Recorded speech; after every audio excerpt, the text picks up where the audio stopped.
दोस्तों एक दिन पहले की बात है कि एक टिकटॉकर लड़की जिसका नाम अलीना है, उसने अपने ट्विटर अकाउंट पर एक वीडियो पोस्ट की जिसमें वो शलवार के बगैर एक मॉडल की तरह वॉक करते हुए नजर आ रही हैं। और देखते ही देखते ये वीडियो सोशल मीडिया पर वायरल हो गई। दोस्तों ट्विटर पर लोग शलवार के हैशटैग को यूज करते हुए मीम्स बनाकर पोस्टें करने लगे और देखते ही देखते हैशटैग शलवार पाकिस्तान में टॉप ट्रेंड पे आ गया। लोगों ने अलीना की इस वीडियो पर खूब तनकीद की, मगर इस लड़की को एक फायदा ये हुआ कि एक ही दिन में इसके ट्विटर पर 10,000 से ज्यादा फॉलोअर्स हो गए। अब ट्विटर पर अलीना के 19,000 से ज्यादा फॉलोअर्स हैं, जबकि इंस्टाग्राम पर अलीना के सिर्फ 282 फॉलोअर्स ही हैं।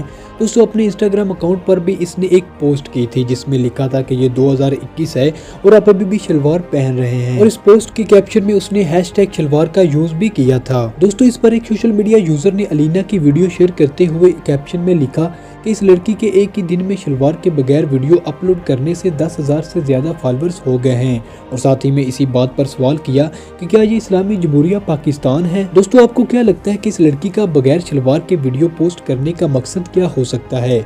इसने ये सब कुछ फेम और फॉलोअर्स हासिल करने के लिए किया या कोई और वजह है? कमेंट बॉक्स में अपनी कीमती राय का इज़हार जरूर कीजिएगा। अगर आपको वीडियो अच्छी लगे तो वीडियो को लाइक करें और ऐसी इंटरेस्टिंग और इन्फॉर्मेटिव वीडियोस के लिए हमारे चैनल को सब्सक्राइब कर लें।